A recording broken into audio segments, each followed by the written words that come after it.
ফের জেলা সফরে যাচ্ছেন মুখ্যমন্ত্রী মমতা বন্দ্যোপাধ্যায়। 8 তারিখ অর্থাৎ 8ই অগস্ট তিনি ঝাড়গ্রামে যাবেন এবং পরের দিন অর্থাৎ 9 তারিখ 9ই অগস্ট আদিবাসী দিবসের যে অনুষ্ঠান সেই অনুষ্ঠানে মুখ্যমন্ত্রীর যোগ দেওয়ার কথা রয়েছে।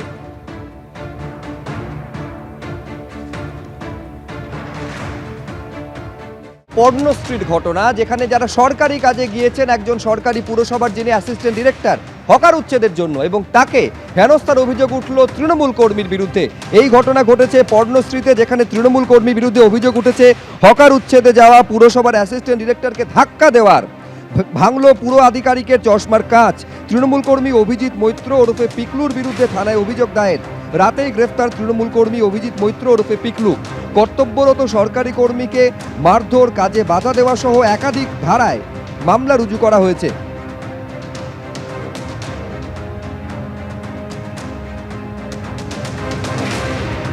একেবারে পর্ণশ্রীর যে এলাকায় এই ঘটনা ঘটেছে সেখানকার কাউন্সিলরের সঙ্গে আমাদের প্রতিনিধি সুকান্ত মুখোপাধ্যায় রয়েছেন। সুকান্ত, অভিযোগ গুরুতর।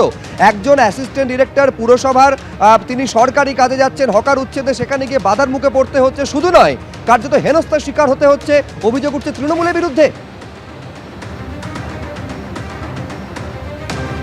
একেবারে দেখো, 129 নম্বর ওয়ার্ডের কাউন্সিলর সংগীতা দাস আমাদের সাথে এই মুহূর্তে রয়েছে। যে ওয়ার্ডের এই ঘটনা, 42 নম্বর কাজীপাড়া রোডে এই ঘটনাটি ঘটেছে, আপনারই ওয়ার্ডে, যেখানে মুখ্যমন্ত্রীর নির্দেশ রয়েছে যে বেআইনি হকার উচ্ছেদ করতে হবে।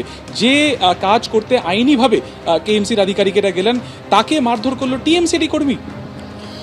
হ্যাঁ, হয়েছে। গতকাল এই ঘটনাটা ঘটেছে। খুবই দুঃখজনক ব্যাপার। এতে সত্যি কথা দলের একটা ভাবমূর্তি নষ্ট হয়, এবং এটা কি কারণে উনি এই কাণ্ডটা করলেন আমরা নিজেরাও জানি না।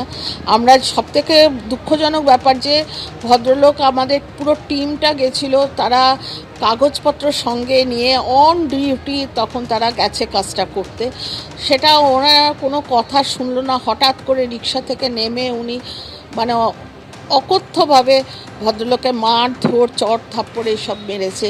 ওনার চশমা ভেঙে দিয়েছে, আর মানে কপালের একটা পাশে খুব সাংঘাতিকভাবে চোট পেয়েছেন। তো এইটা আমরা এই অন্যায়টাকে কোনোভাবেই আমরা প্রশ্রয় করি না। যেখানে মাননীয় মুখ্যমন্ত্রীর নির্দেশে একটা সুন্দর একটা অভিযান শুরু হয়েছে, এবং আমরা কাউকে বলছি না যে না তোমার এই ব্যবসা বন্ধ করে দাও, তুমি এখানে করতে পারবে না, সেটা আমরা একবারও বলছি না। আমরা বলছি করো, তুমি ব্যবসা করবে না কারণ তোমার একটা পরিবার চলে, সুতরাং তুমি করো ব্যবসা, কিন্তু তুমি একটা 4 চাকা গাড়ি যেগুলো থাকে সেই নিয়ে আসো, ব্যবসা করো, আবার ওই গাড়িটা নিয়ে তুমি চলে যাও।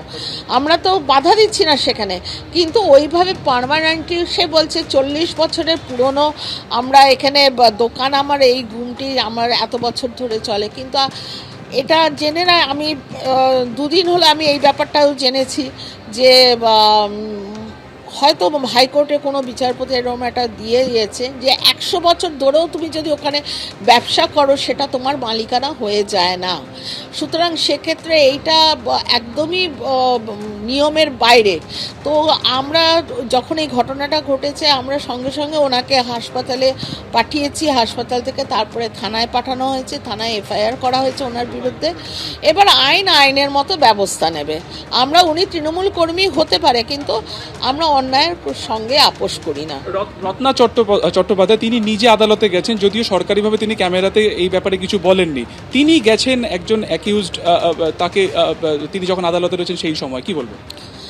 তিনি কেন গেছেন আমি বলতে পারবো না। ওই অভিজিৎ মৈত্র অ্যাকচুয়ালি রত্না চ্যাটার্জির ওয়ার্ডেরই বাসিন্দা, সেই হিসেবে হয়তো তৃণমূল কর্মী উনি, সেই হিসেবে হয়তো যেতেই পারে, সেটা আমি বলতে পারবো না সে কেন গেছে। একেবারে, অর্থাৎ তৃণমূল কর্মী যে এই গোটা ঘটনাটি ঘটিয়েছেন সেটাকে কোনোভাবে কিন্তু সমর্থন জানান না 129 নম্বর ওয়ার্ডের সংহিতা দাস, যিনি কাউন্সিলর রয়েছেন, এবং তিনি এই ঘটনার কিন্তু তীব্র প্রতিবাদ জানাচ্ছেন। তিনি বলছেন যে আইনি কাজ করতে গিয়েছেন, মুখ্যমন্ত্রীর নির্দেশে কাজ করতে গিয়েছেন, তাহলে কিভাবে একজন তৃণমূল কর্মী হয়েও অভিজিৎ মৈত্র ওরফে পিকলু তিনি অন ডিউটি না একজন অফিসারকে মারধর করলেন। এই ঘটনার কিন্তু তীব্র প্রতিবাদ জানাচ্ছেন 129 নম্বর ওয়ার্ডের কাউন্সিলর। একেবারে, তুমি আমাদের সঙ্গে সুকান্ত থাকো। স্পষ্ট তিনি বলছেন কাউন্সিলর যে এই ধরনের ঘটনায় দলের ভাবমূর্তি নষ্ট হচ্ছে। আরেকবার আপনাদের বলবো যে একেবারে সরকারি কাজে একেবারে মুখ্যমন্ত্রীর নির্দেশ পালনে গিয়ে তৃণমূল কর্মীর হাতে আক্রান্ত হলেন পুরো আধিকারিক।